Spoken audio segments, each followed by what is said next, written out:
This is NR2003 Predicts. We take the entry list of NASCAR's top 3 series, send them through the ratings algorithm, and see who comes out on top. Here's a few tidbits to know heading in. The driver ratings are updated race by race to reflect the performance of that driver throughout the season, as well as at that specific track in recent years. The races are at 100% length and use normal tire and fuel wear. The starting lineup will match the real-life qualifying using the provisional starting order, not the one that includes drivers heading to the back. The weather will match the real-life start time data, and commentary will match the real-life scenarios, not the standings that will be posted at the end of the video.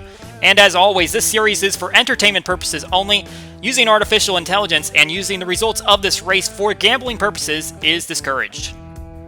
Taking place just one day before the Cup Series, how about the Xfinity Series? Chase Briscoe going 2 in a row, getting the victory at Las Vegas and then at Auto Club.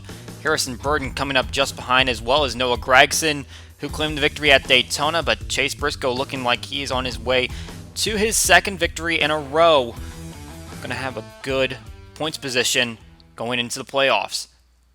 Now we head to the big event, 400 miles around this 2-mile course. Green flag flies for Clint Bowyer, who takes the pole, just barely beating out Jimmy Johnson, who was the last car on track in qualifying. 14 cars showing a lot of speed, as well as a lot of those Stewart-Haas racing cars. Bowyer will be able to put his name on the list of those who have won poles here. Kurt Busch having 4 of them. He had a pretty good starting spot himself. You can see him just on the outside row there, trying to make up ground, but looking like he's slipping back a little bit. Clint Bowyer able to get in front of Jimmy Johnson, who is making his last start here. This is his home track, and he is the dominant car. He basically leads in any statistical category here. 7.6 average finish, best Kyle Busch at 10, and Johnson just trying to see if he can get a win in his final season of full-time racing. This would be a great place to get it done if he can. He's going to have a little work to do, though. Someone else who has a little work to do, Martin Truex Jr. didn't get the turn a qualifying lap. His 19 team didn't pass inspection for the first 3 times. That meant that he had to start at the rear of the field.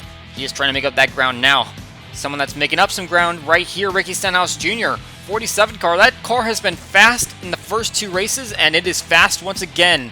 Making the move to the outside of the 14 and headed to the point. His former ride, Chris Buescher, now in the seat, is also making a big gain. Kyle Busch not running too well, didn't qualify well, and not handling too well, just like last week. He has 4 wins at this racetrack, while Jimmy Johnson has 6. But the 18 car is slipping back. Ryan Blaney running a tribute scheme to Kobe Bryant and the other victims of the helicopter crash here in California. Bryant, an investor in Body Armor, the sponsor on the car, and Blaney's trying to put it up to the point. Gonna have to get around the 14 car first, but he's working up that way. Johnson once again leading those top 5s along with Kyle Busch. Kevin Harvick is trying to work his way into that position as well. He is in the 5th spot, trying to trail these guys leading at the front of the field, working his way there early. Kurt Busch has 13 top 10s on this racetrack. Johnson having 17. Busch, though, not looking too solid right now, just like his brother. Both of those Busch guys are trying to see what they can do and get up further. But Busch has really slipped back.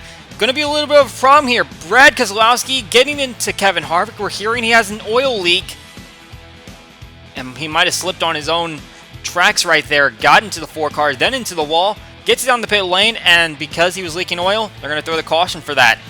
Keselowski goes a lap down, doesn't pit when everyone else pits because he had already come down right there. Now he's trying to make up that lap back. Denny Hamlin has a few laps left here, but not as many as Jimmy Johnson. Once again, leading those stat categories. Almost 1,000 laps led here for Johnson. Hamlin, though, trying to see what he can do to make his way up to the front. However, for stage 1, it's going to be Ryan Blaney beating out Ricky Stenhouse Jr. having a good run. Jimmy Johnson maintaining his ground in 3rd place. Matt Benedetto, Denny Hamlin. Chris Buescher getting some stage points, and Martin Truex Jr. finds his way up to 10th. Blaney will once again lead them to the green. This time for the start of stage 2. Ricky Stenhouse Jr. finds his way in 2nd. Matt Benedetto in 3rd place and trying to work here for the lead. Look at him making a move to the inside of the racetrack. We like talking about the outside. That's a pretty good groove for the drivers here, but the 21 car making the inside stick, and he's going to head to the point. Meanwhile, Joey Logano kind of fell back a little bit, but look at the wild ride. He makes right here 4 wide move through Corey LaJoie, Christopher Bell, Kevin Harvick. moving back up the field after losing spots on pit lane. Gonna get to the inside of Eric Almirola. 22 on the move. Watch out for him. Meanwhile, here's Chris Buescher. We mentioned him getting stage points and still running up here with this lead group. Benedetto out in front. Buescher running alongside Jimmy Johnson, who's maintaining his ground pretty well right now. Gonna see another caution right here as Michael McDowell goes up in a plume of smoke and is gonna hit the outside wall, and his car is gonna come to a stop, and that'll be the end of the day for that front row machine. Not a very pleasant way to go out. But there's gonna be a little bit of an issue here as they're on the caution laps for that. Ty Dillon's gonna break something, go up in smoke. Not able to make it down the pit lane that time, so he's gonna have to do a whole cycle, and he will eventually drop out of the race as well. DiBenedetto going to lead them back to the restart. Got the lead and maintained it halfway through this stage, and now the 21 trying to see what he can do. Maybe go for his first career victory in the Cup Series. Tyler Reddick didn't have the greatest of performances at Las Vegas, but trying to build it back up right here. Having a solid run right now, although he just touched the wall. Doesn't look like it knocked off a ton of speed, but going to need to keep it in one piece to get to the end. Truex Jr. is working his way up the field. He started at the back as we showed, but he is already back up here battling Joey Logano for the top 5. Keselowski, meanwhile, he is trying to battle his way onto the lead lap. He is trying to stay in front of the 21 to make sure that he can get back in contention. He has a pretty fast race car. He just needs to be able to be on the lead lap to show that it can be a race-winning car. However, his teammate is going to try to work with him and DiBenedetto, an affiliate of Team Penske, and they're going to get around Denny Hamlin, but then they're going to get around another one of their teammates, Ryan Blaney. 22 with a big charge on the outside line, and that is going to propel him to the stage win. Talk about a good run for the Penske organization. If Brad Keselowski would have been up there in contention, he would be adding to that list. Chris Buescher, Denny Hamlin will round out the top 5. That 2-car really desperately looking to get back on the lead lap, but without a caution here, this is going to be a little bit of a difficult time for him as he is running out of laps to get that done.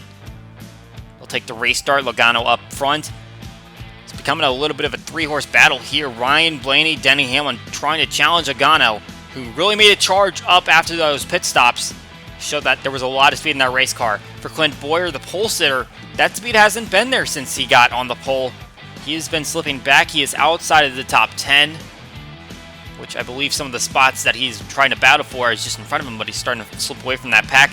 Driver that had a really good day at Las Vegas. Bubba Wallace getting the top 10. You can see that car was battered. I believe that there's been a little bit of stacking up as they come to the caution.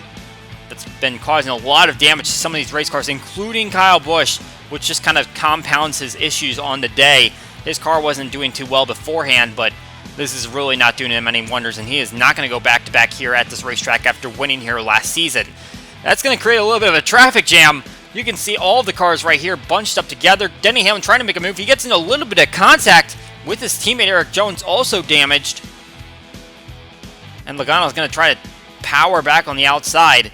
Blaney's also trying to battle that same traffic, trying to go around Timmy Hill, JJ Yaley. A lot of dodging to be done on this racetrack. Thankfully, it's pretty wide. Jimmy Johnson still trying to maintain a top 10 run. He's not looking for a win at this point based on where he's running. Unless they get a caution, that could put him back into a spot to get there. Maybe a little bit of pit strategy here will do the trick. He is going to come in the earliest among all the drivers on the racetrack. Joey Logano is going to give up the lead. Ryan Blaney, Denny Hamlin staying out just a little bit further. For Logano, that might have worked out because the tire fall off here is pretty large, and he might have gained some valuable seconds there by coming in early. You can see there's a 7+ second gap between him now and Denny Hamlin. Ricky Stenhouse Jr. holding his own up here in the top 5, trying to see what he can do to track down Jimmy Johnson, which might be the only spot he might be able to get in these final few laps, but that 47 team is looking really impressive through these first 3 races. Now, this race isn't going to be a complete giveaway to Joey Logano. Look at the timing chart. You can see there's some seconds being gained right here, both by Denny Hamlin and Ryan Blaney. Logano has to keep in mind that these guys have a couple laps fresher tires just because they came in a little later. Logano got the good edge to start, but can he keep that up?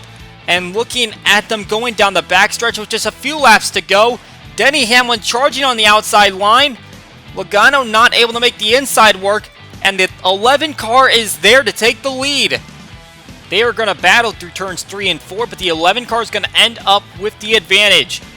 Coming to the white flag, it's going to be Denny Hamlin, looking for his first victory here at Fontana. This track hasn't been amazing to him. He only has a couple of top 5s here. In fact, he got injured here just a few years ago in a battle with Joey Logano. Right now, he might have the upper edge to get victory number 1 at the racetrack. He just has to hold off 22. That's the only competitor. Ryan Blaney has maintained a little bit of a slip back. 3 seconds behind. Might have gotten caught up in lap traffic. But for Logano, he can only do everything he can through this corner to catch him, and it's not going to work. It all came down to a few laps, fresher tires. Denny Hamlin going to come to the stripe for the checkered flag. First one at Fontana, second one on the season.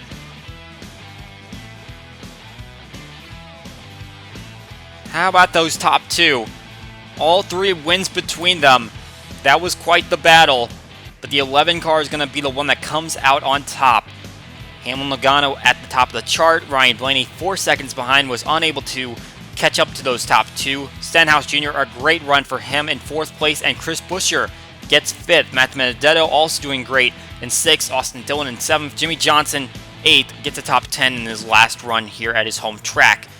A couple of SHR cars at the bottom of the top 10, followed by Kyle Larson and Corey LaJoie, maintaining his spot on the lead lap along with Redding Poole, who kind of acted as an assist on the draft for Hamlin catching up. Tyler Reddick just going to finish the lap down, but has a decent 16th place for the rookie. Kyle Busch not going to be happy with that one. 2 laps down in 21st place. Damage all around his race car definitely contributed to that.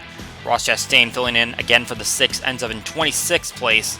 Christopher Bell, 29th for him. Not too great, along with another rookie, Cole Custer, in 32nd. A few guys are going to drop out, including Ty Dillon, Michael McDowell that blew up. Bowman and Suarez might have been bunched up to too much damage during the cautions. That is it for this edition of NR2003 Predicts. We hope you enjoyed the race, and we will see you all next time.